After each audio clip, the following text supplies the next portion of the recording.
गिबियावनो मुंख्लं जोहोलावजोनि जिउमाया जेन सोरगोआव आलो गोजोन थानो हायो बेखौ जों गसाइनि सेराव आरज गाबग्रोबाय। लोगोसे गासै बर' रायजो राजानिसिम जों बड'लेण्ड मुंख्लं नखरारि आफादनि जानानै खुलुमनायखौ बावहरबाय। दिनै जों नोंथांमोननि मिडियानि गेजेरजों बिटिआर गोरोबथानि सागानगिरि दिनैनि बिटिआरनि चिफ प्रमद बर' लोगोसे बिथांनि सिस्टेमजों नांजाबफानानै थाफानो हानाय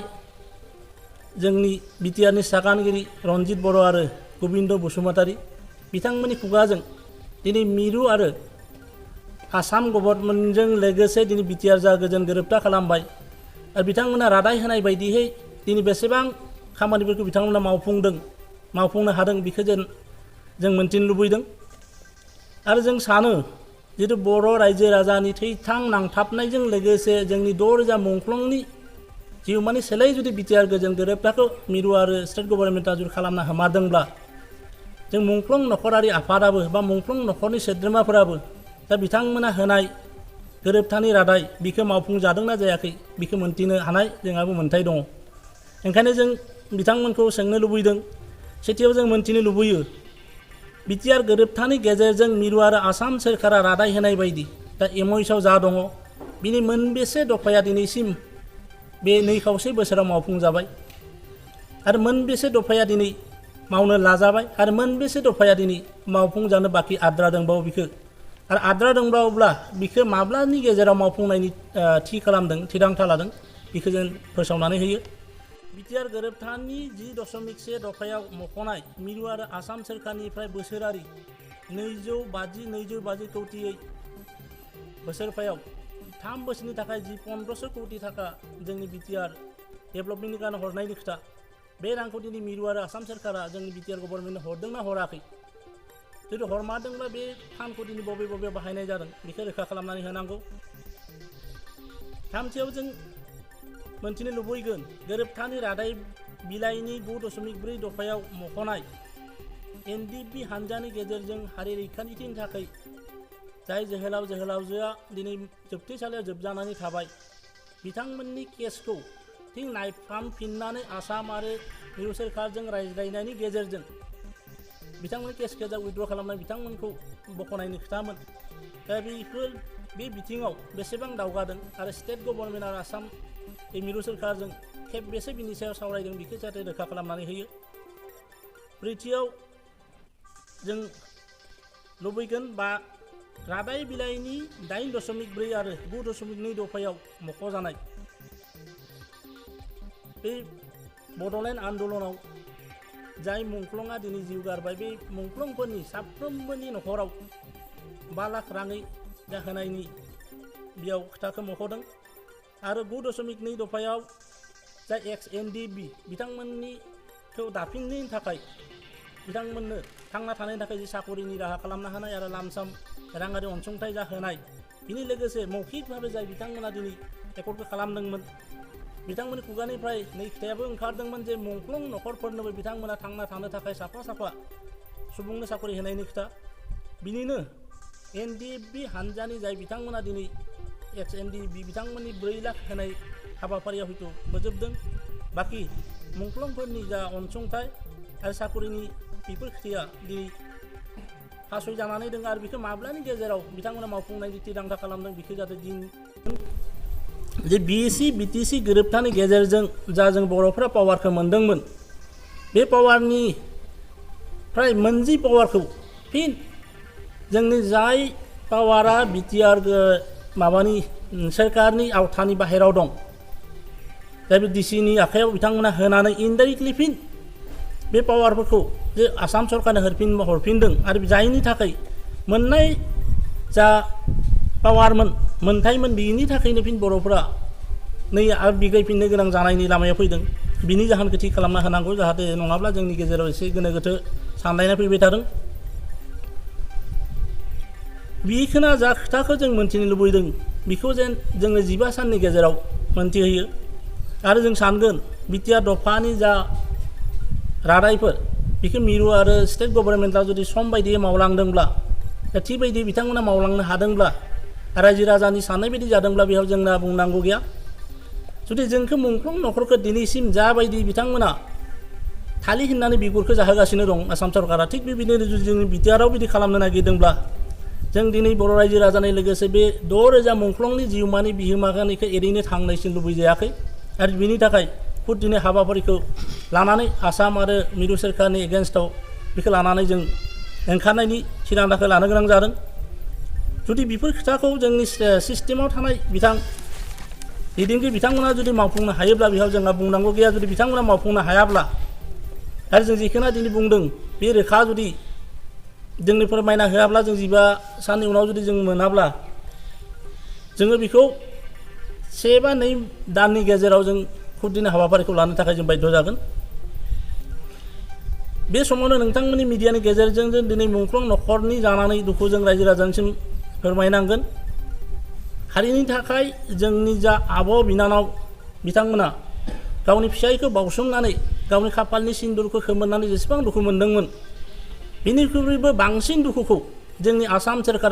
सोरखारखौ मोजां मोनग्रा खायफोर जोंनि दैदेनगिरि बिथांमोना जाबायदि होदों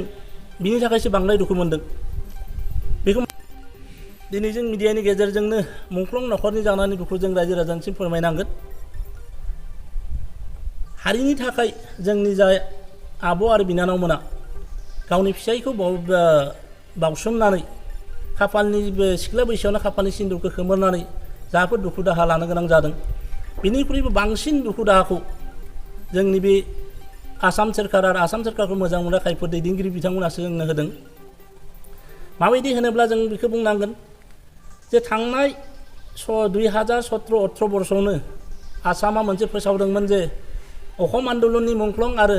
बिटिसि एकर्डसिम जाय बर' आन्दलनाव मुंख्लं जादों बिथांमोन साफ्रोमनिबो नखराव 5 लाख राङै अनसुंथाइ होगोन होननानै बिथांमोना बयखौबो जोंखौ सिरियाव गसंनो बिथोन होदोंमोन बा खावलायदोंमोन बेबायदिनो जोंनि बड'लेण्ड मुंख्लंफोराबो बे सिरियाव गसंनानै जों 5 लाखनि थाखाय आखाइ हाजावदोंमोन नाथाय बिथांमोना गावसोरनि हारिनि मानसिफोरनि मुंख्लंनो 5 लाखखौ होनानै जोंनि बर' मुंख्लंफोरनि गेजेराव सानैसोनो होनानै बाकिफोरखौ आखाइ हाजावनानै दोननानै जोंनि बे मुंख्लंफोरखौ अपमान खालामनायनि लोगोसे जोंनि बे मुंख्लं नखरखौ गोबां दुखु होदों बेनि लोगोसे बिटिआर गोजोन गोरोबथानि बे 8.4 दफायाव जिहेतु मख'नाय बे बिटिआर एकर्डसिम जाय जोंनि जोहोलावजोआ हारिनि थाखाय गावनि जिउखौ बावसोमबाय बिथांमोननि नखरनि थाखाय 5 लाख राङै अनसुंथाइ होगोन होननानै जा फिन फोसावनानै जोंखौ बे मुंख्लंनि सारियाव सिरियै गसंनो होबाय बिनि गेजेराव दिनै 2.5 बोसोराव बिथांमोना जोंनि 6,000 मुंख्लंनि भितराव 40 नखरनो बिथांमोना बे 5 लाख रांखौ होनानै बिनि गेजेरावनो गुबुन हारिनि मुंख्लंफोरखौ जोंनि सिगाङाव सिरियै गसंफिन होफैनानै बिथांमोन जोंनि सिगाङावनो 5 लाखै रानोबाय खिन्थु जोंनि दिनैनि मुंख्लंफोरा दिनै आखाइ हाजावनाय बेबायदिनो थाबाय थानो गोनां जादों दिनैसिम बिथांमोना जोंनो होआखै आरो जुदि बिथांमोना बे रांखौ होनो हायामोनब्ला बयनोबो होआमोनबा बेयाव बुंनांगौ गैयामोन नाथाय बिथांमोना सानैसोनो होनानै सानैसोखौ बे लाइनाव दोननाया माने जोंखौ लाजिफोनांनाय जादों दा ओरैबायदि मोनदों जोंनि आब' बिथांमोना ओरैबायदि दुखु फोरमायदों आरो जों ओरैबायदि दुखु मोनदों जे जोंनि मुंख्लंनि थाखायसो जों माबा मोनसे जाहाथे भिक्षा मागिदों दा भिक्षा मागिनो थाखायसो जों जेनेबा मुंख्लं जाहाथे जोंखौ बे सिरियाव फज'नानै दोनदों दा ओंखायनो आं बेखौ सोंखारिदों आसाम सोरखारा जिबायदि जोंखौ मुंख्लंफोरखौ दिनै लाजिफोनांबाय थादों बेखौ सोंखारिथावना लोगोसे जों बेयाव अकल आसाम सोरखारा नङा जों MLA जायफोर दङ बिथांमोनखौबो जों बुंगोन बिथांमोना जिहेतु एसेम्ब्लियाव थांनानै जुदि जोंनि मुंख्लंफोरनि जों लोगोसे बर' हारिनि जा बिटिआर गोरोबथानि बा बायदिसिना बर'नि समस्याखौ जुदि बिसोर मोजाङै उत्थापन खालायनायमोनब्ला दिनै बेबायदि अबस्थाया जानाय नङामोन जोंनि मुंख्लंफोरखौ बिथांमोना अपमान खालामनो मोननाय नङामोन लोगोसे सरन बर'आ जितु उत्थापन खालायदोंमोन बे सरन बर' बायदि आरो साबा जुदि MLAफोरा बिथांखौ सहाय होनायमोनब्ला निस्सय जोंनि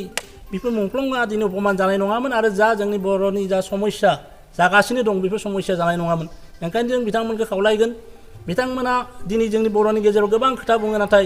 एसेम्ब्लियाव थांनानै मानो जेबो खोथा बुंनो हाया दिनैसिम सासे MLAखौ जों गसंथिनानै मानो बुंनायखौ नुवाखै बर'नि एसेबां समस्या दङ बर'आ बेसेबां समस्या जालांगासिनो दङ बे समस्यानि सायाव बिथांमोना मानो उत्थापन खालामाखै आरो बिथांमोनखौ उत्थापन खालामथों होननानै उत्थापन खालामनानै मिडिया खदननि गेजेरजों जाहाथे जोंहा मोनसे राहा लानानै जाहाथे समस्याफोरखौ समाधान खालामनो हाथों होननानै बिथांमोनखौ दैथायहरदोंमोन दा बेयो दुखुनांथाव लोगोसे जों दिनै जोंनि माहारियारि आफादनि एबसुनि जा आफादगिरि बिथांखौबो जों मोनसे खोथाखौ गोसोखांहोनो नागिरदों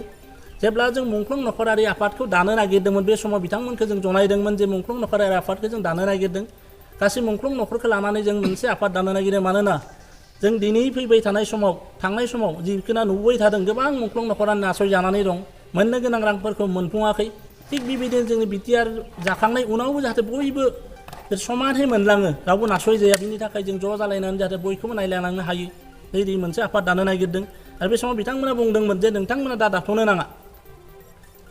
एबसुआ बेखौ नायगोन आरो जोंनि जिथु पावारा फैदों जाय बिथांमोना दिनै नाजाबाय थादोंमोन जाय एकर्ड खालामनो बिथांमोनखौ सिस्टेमाव फैनाय लोगो लोगो बिथांमोनानो मावगोन आरो बिथांमोना जुदि मावाबा नोंथांमोना खुगासिनो हागोन आरो बेबायदिहै जों दिनै बे आफादखौ दादोंब्ला बिथांमोनखौ मोनसे खोथा होनानै दोनदोंमोन जोङो बिथांखौ खोथा होनानै दोनदोंमोन जे जों दिनै जादों जों अबजार्भार बायदि थागोन जे मुंख्लंफोरनि जा मोन्थाय बेखौ जुदि रावबो जोंनि खुगासिना होआब्ला जों बुंनो गोनां जागोन रावबो थांलांनो मोननाय नङा लोगोसे मुंख्लंफोरनि 6,000 मुंख्लंनि बिनिमयआव जाहाथे बिटिआरखौ जा मोनबाय बे बिटिआरनि एकर्डनि जा दफाफोर बेखौ जुदि जोंनि मिरु आरो स्टेट गभर्नमेन्टआ जेबो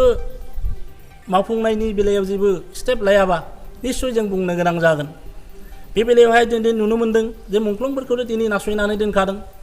लोगोसे बिटिआरनि जा एकर्ड बेयाव थानाय जाफोर दफा बे दफाखौबो जों नासयना दोननाय बायदि मोन्दों आरो बिदि जायोब्ला जों निस्सय लामायाव ओंखारनो गोनां जागोन आरो जुदि जों ओंखारनो नाङा बिथांमोना मावफुंनो हागोन जों माहारियारि आफाद एबसुआ जुदि ओंखारनानै मावफुंनो हागोन जों ओंखारनो गोनां गैया बिथांमोना जोंनो स्पष्ट खालामनानै होनांगौ लोगोसे फेरेंगा सारखौ आं मोनसे खावलायगोन जिहेतु आं फेरेंगाखौ सार होननानै बुंदों जों मुंख्लं नखर आफादनि जानानै मुंख्लंनि जानानै जिहेतु जों मोनसे समाव बिटिसि सेक्रेटारियेटआव थांनानै जोंनि चिफ प्रमद बर'खौ लाग्लबनो नागिरदोंमोन नाथाय बिथाङा जोंनो एपइन्टमेन्टखौ होआखैसै थेवब्लाबो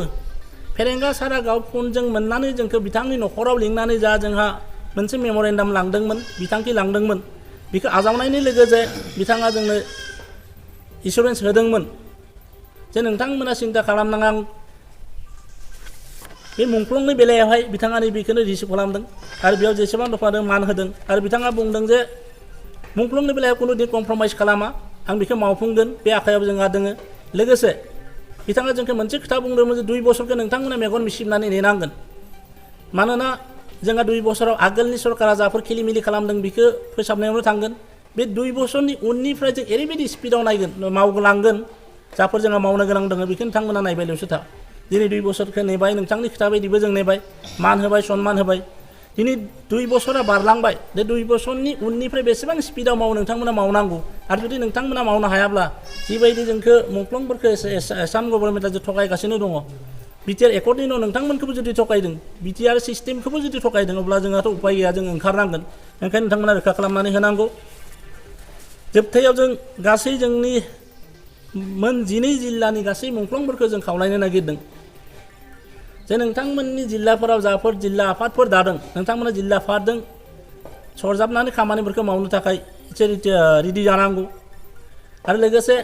जों गासै जायफोरा जिल्लायाव जोंहा जिल्ला आफाद दानाय जाबाय जायफोरा जोंजों सरजाबनानै दोङो जायफोरा दिनै जोंजों सरजाबनानै गैथ'वा बिथांमोनखौ जों खावलायगोन